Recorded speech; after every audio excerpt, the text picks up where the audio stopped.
Assalamualaikum dan selamat sejahtera. Nama saya Muhammad Fikran dan Indonesia. Nama meter saya 17DTK2F 2012. Pada hari ini, saya akan membentangkan tajuk Geofizikal di Tanah Melayu. Pengenalan, apa itu geofizikal? Geofizikal merupakan salah satu aspek utama geografi yang membincangkan tentang keadaan fizikal bumi. Geofizikal merangkumi beberapa bahagian yang penting seperti ekosistem, lautan, iklim, batuan, tumbuhan dan haiwan liar. Oleh itu, ilmu geografi adalah amat penting kepada masyarakat di Tanah Melayu kerana mempelajari ilmu geografi ini, mereka dapat memahami persekitaran dengan lebih mendalam serta mampu menilai sumber dan kepentingan yang dapat diperolehi daripada persekitaran tersebut. Persekitaran geofizikal juga berkait rapat dengan etika dan peradaban kerana pembentukan sesuatu etnik adalah melalui sejarah, tradisi dan budaya kawasan geografi tertentu. Namun begitu, peradaban tidak dipengaruhi secara langsung oleh persekitaran geofizikal kerana ia bersifat secara universal. Seterusnya, aktiviti masyarakat Melayu di kawasan pedalaman. Yang pertama, hasil hutan.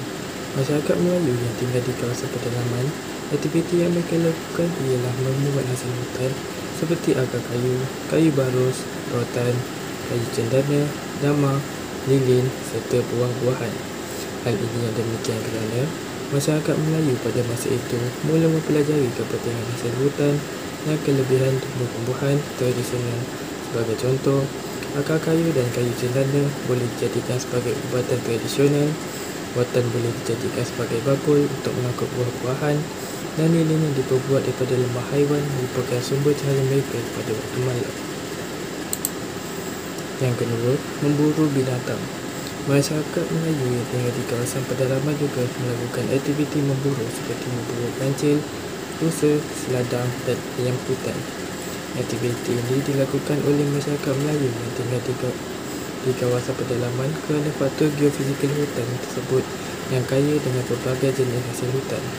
Terdapat juga suku kaum kumpulan orang asli yang terlibat dalam aktiviti memburu, mengumpul dan pertanian pindah.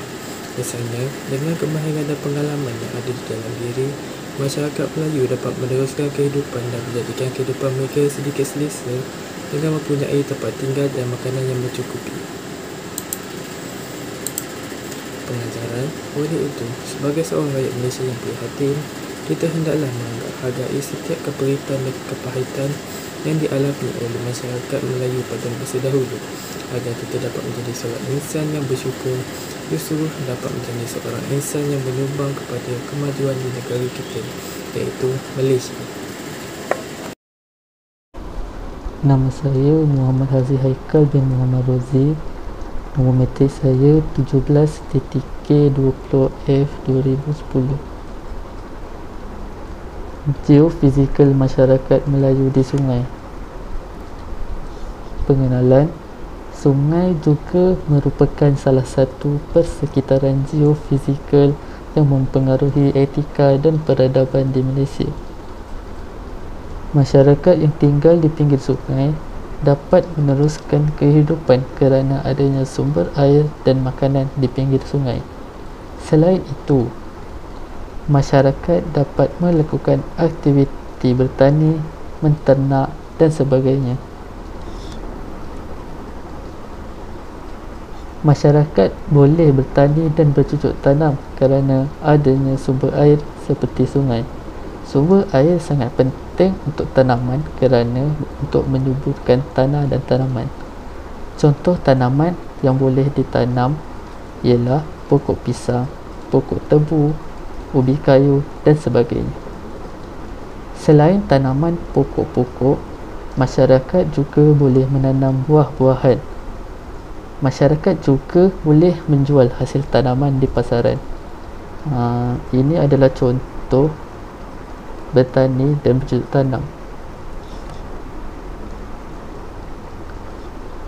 Selain bertani dan bercocok tanam, masyarakat juga boleh menternak haiwan. Dengan adanya sumber air, masyarakat boleh menggunakan sumber air untuk menternak. Contoh haiwan yang boleh diternak ialah ayam dan itik.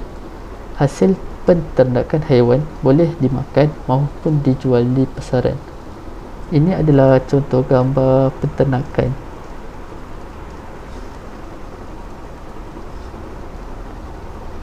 Di samping itu, masyarakat boleh memungut hasil sungai seperti menangkap ikan. Kelebihan tinggal di pinggir sungai adalah kerana adanya sumber air dan sumber makanan di sungai. Masyarakat Melayu boleh menangkap ikan untuk mengelakkan diri daripada kelaparan. Hasil tangkapan ikan boleh dimakan dan juga dijual di pasaran. Ini adalah contoh gambar memungut hasil ikan, iaitu menangkap ikan. Kesimpulannya, kehidupan masyarakat yang tinggal di pinggir sungai adalah terjamin kerana adanya sumber air dan sumber makanan. Masyarakat yang tinggal di pinggir sungai dapat bekerjasama tanpa mengira bangsa untuk memajukan ekonomi negara. Assalamualaikum, nama saya Muhammad Naim Bezam Nizam. Nombor metrik saya ialah 17 JTK 20F2004. Hari ini saya akan membincangkan tentang geofizikal laut di Malaysia. Laut digunakan dalam nama-nama lautan yang dikelilingi daratan seperti Laut Ireland, sementara lautan boleh digunakan dalam nama-nama 5 bahagian seperti Lautan Pasifik. Kawasan pesisiran laut juga sering dijadikan tempat pelancongan kerana keindahan pulau-pulau dan taman maritim yang terdapat di kawasan laut tersebut. Antaranya Pulau Pangkor di Perak, Pulau Sipadan dan Pulau Lingitan di Sabah. Laluan laut juga dijadikan kawasan perdagangan. Terakhir, ia juga turut menjadi kawasan perikanan yang sangat strategik dan mendatangkan hasil yang lumayan. Antaranya kawasan adalah Sampurna di Sabah. Seterusnya, budaya hidup di kawasan laut. Masyarakat di kawasan laut mendirikan rumah di atas air untuk menetap di sana. Mereka menggunakan sampan dan bot kecil sebagai pengangkutan harian untuk mereka pergi bekerja dan pergi ke sekolah. Aktiviti yang dilakukan oleh penduduk di kawasan laut ialah mereka akan menangkap ikan, udang dan hidupan laut yang lain. Ini adalah contoh gambar budaya hidup di kawasan laut. Perumahan di atas air, menangkap ikan, bot kecil sebagai pengangkutan. Seterusnya, sosio-ekonomi bagi laut atau perairan ialah sebagai tempat pelancongan, antaranya Sabah dan Terengganu. Mereka akan menjual hasil tangkapan laut mereka kepada pengeluar. Selepas itu, mereka akan mengeksport dan membekalkan bekalan makanan laut secara segar dan sejuk ukur di sekitar dunia. Akhir sekali, mereka akan menjual barangan hiasan yang diperbuat daripada mutiara silver leaf. Seterusnya, kepentingan laut kepada manusia. Pertama, ia akan mendatangkan sumber makanan kepada mereka.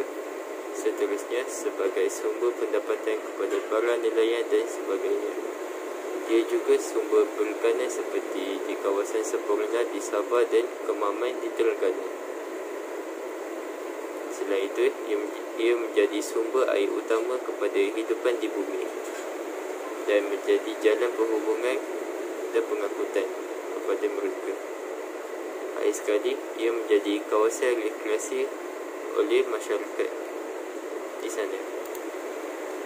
Kesimpulan yang kita dapat ambil daripada geofizikal laut ialah ia telah memainkan peranan penting kepada manusia dan dapat menaikkan ekonomi negara dengan penjualan hasil laut dan pelancongan.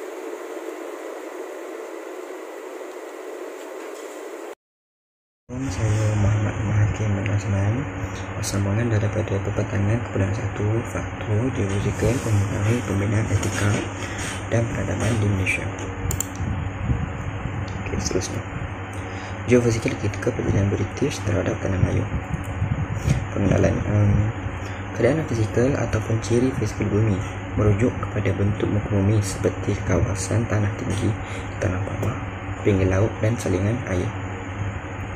Ciri fizikal suatu kawasan satu kawasan yang akan mempengaruhi individu atau masyarakat untuk menjadikan kawasan itu sebagai bertempatan. Ketika dulu laluan laut juga dijadikan sebagai kawasan perdagangan.